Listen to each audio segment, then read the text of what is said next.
Hey guys, it's Sarah. So let's talk about November. All right. So November is going to be interesting.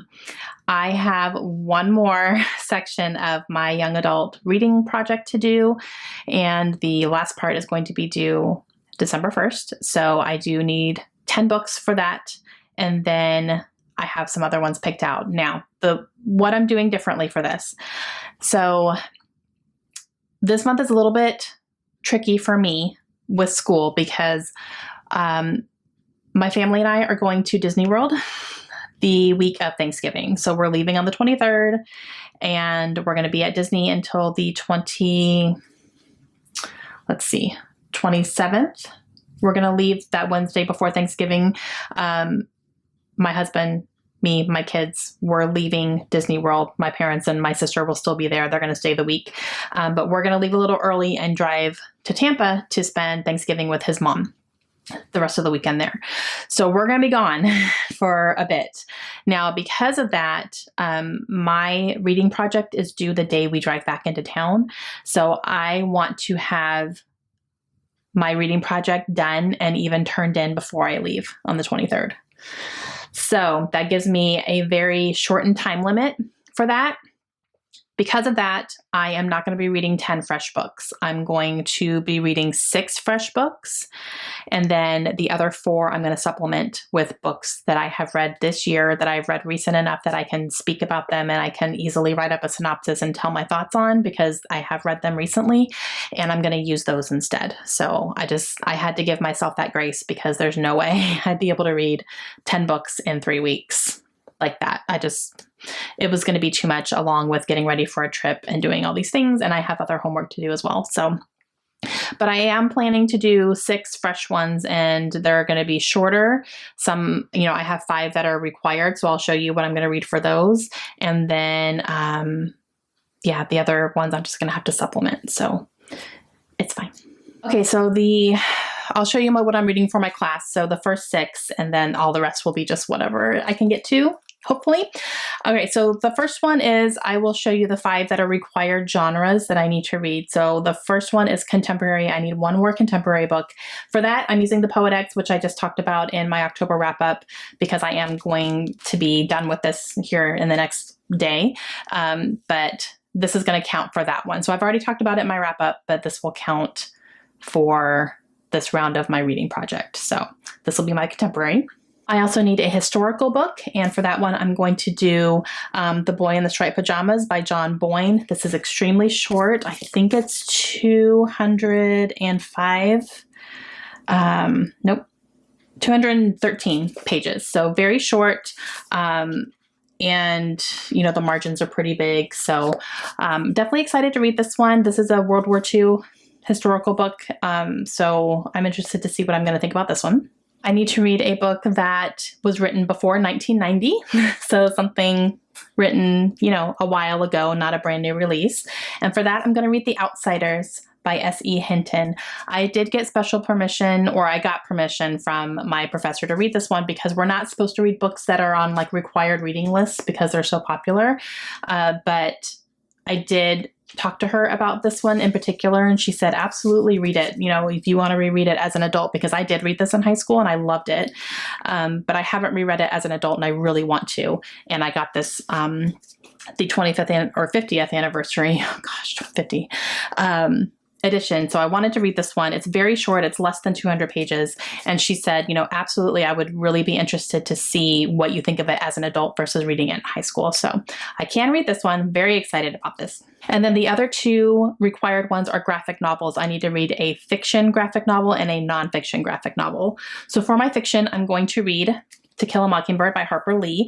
So this is the adaptation of To Kill a Mockingbird in graphic novel form. And I'm really excited to read this one because To Kill a Mockingbird is one of my favorite books of all time. It's top 3. So having a graphic novel version of that I think is great, and it'll be a nice kind of refresher on the story for me. So very excited for this one, but this will be my fiction. And then for nonfiction, I'm going to read My Friend Dahmer. I don't remember the author of this one, so I'll have it up here. This one I already have on Hoopla. I've already downloaded it. So it is one that I could probably sit down and read in one sitting. And it's the true story of someone who actually went to high school and was friends with Jeffrey Dahmer. So I'm really interested in that one because I don't know, I have this morbid fascination with serial killers. And then just reading about something like this in a graphic form, I think would be awesome. And then for my sixth book that's not part of a required genre, it's just whatever I want to read, I'm going to read Song of the Crimson Flower. This is by Julie C. Dow. And this is an arc that I got from Bookish First, and I need to read these in a timely manner when I get them. So perfect excuse to go ahead and do that. It is also very short. It's a little over 200 pages. So it's a shorter fantasy book, and I'm excited to read it. Okay, and there's a few other books that I would love to get to in the month of November. Those are obviously going to be my priorities. And then we'll see what else can happen throughout the month. First one is Hillbilly Elegy. This is by J.D. Vance. I'm actually going to buddy read this with Krista from Books and Jams. We're going to read it before my trip for sure. But this is also another short nonfiction book, and this follows the author's actual experience kind of growing up in a hillbilly type of town, and just some of the myths and truths of that type of lifestyle. So I've heard very good things about this, and I'm excited to read it. All right, so I would love to continue my Throne of Glass reading as well, and the next one I would need to read is Empire of Storms. This is book number 5 in the series, and I just want to continue. So I'm almost done with Queen of Shadows, and I would love to just be able to turn around and pick this up. Obviously, my class stuff needs to come first, but as soon as that's done, I do want to pick this up and do a reading vlog for this one as well. If I could have that done in November, that would be fantastic. We will see. But yeah, so definitely excited to keep going with this one.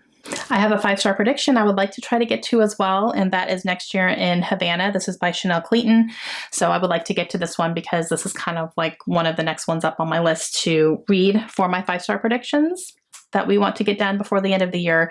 We've pushed off our 5-star predictions a little bit, like our follow-up, just because of all my class reading. It's put me a little bit behind, so we're gonna, I think, maybe push it into December. So no worries, it won't be pushed off that long, but I need a little bit more time than what we had, especially since we picked 6 books this time instead of 5. So just FYI, but sometime in November we should have, or December, we should have our follow up on that one, hopefully before Christmas. But yeah, so this is on there. All that to say, this is on there. Another one that is on my nightstand that I would really like to read that comes out in November is Covered Up. This is Get a Life, Chloe Brown by Talia Hibbert. I got like a really sweet handwritten note from the publisher when they sent me this arc, and I've just kept it on there because it's so sweet. And yeah, I would really like to read this. This is an adult contemporary book that I think would be wonderful to read kind of after my class stuff, kind of getting out of that young adult mode again and getting back into some adult. And I've just heard really, really good things about this already. There's a lot of buzz going around about it. It does come out in November, so hopefully I can get to it. I would also love to finally get started on Karen Slaughter. I wanted to do it in October. I just didn't have time. So this is Blindsided. This is the first book in her Grant County series. Hopefully I can read this one. I really, really hope so.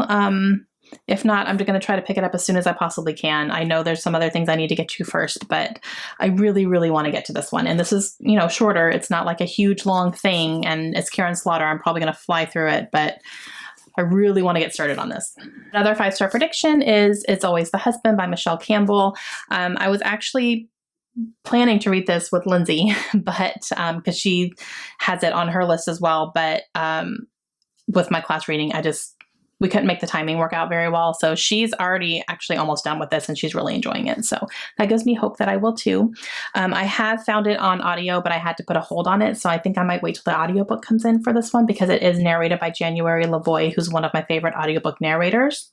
So I think I'll enjoy it on audio. So I think I'm just going to wait until once that comes in, I'll pick it up for sure.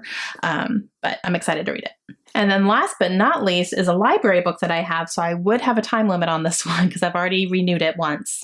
So I don't think I can do it again. But that is All the Ugly and Wonderful Things. This is by Bryn Greenwood. Now, this is a book that has popped up on my radar again. I've always been interested in reading it, but I just haven't. And I never like bought it or anything. I got it from the library because It's popped up a little bit in my Instagram feed lately, and then I actually had a friend of mine reach out to me and say, hey, I'm reading this book. Have you read this book? I think it's something you'd enjoy. Let me know your thoughts when you actually read it, and blah, blah, blah. And it was this one, and I was like, okay. So it popped back up on my radar, and then after that, I kept seeing it everywhere, and I'm like, all right. So it's not a new release by any means, but a lot of people have been talking about it still. And so when things like this pop up, I want to kind of take advantage of that opportunity and say, this is back on my radar. I think I'm going to read it now. So I went and got it from the library, and I haven't read it yet. So hopefully I can read this before I have to return it. Okay, guys, that's 12 books. 2 of them are graphic novels, and 2 of them are very short, like very short. So very doable. Obviously, all of my class stuff is going to be #1 priority. I'm going to get all of that done first, and then I can dive into picking up whatever I want. What a novel idea. Yeah, so at the end of my class, I'm going to, so sometime in December, probably, I will have a big wrap up of everything I read for my reading project for my young adult literature class. And I'll kind of give my overall thoughts on that experience, because it's definitely been an experience. I have a lot of thoughts, but I'm going to keep them to myself until I film that video. But that will be coming up probably, I would look for it end of November, early December. So that's when the class will be done. Okay, that's it for me today. Please let me know if you guys have read any of these, all your thoughts, all that good stuff. Wish me luck, and I will see you guys again soon. Hope you have a great day.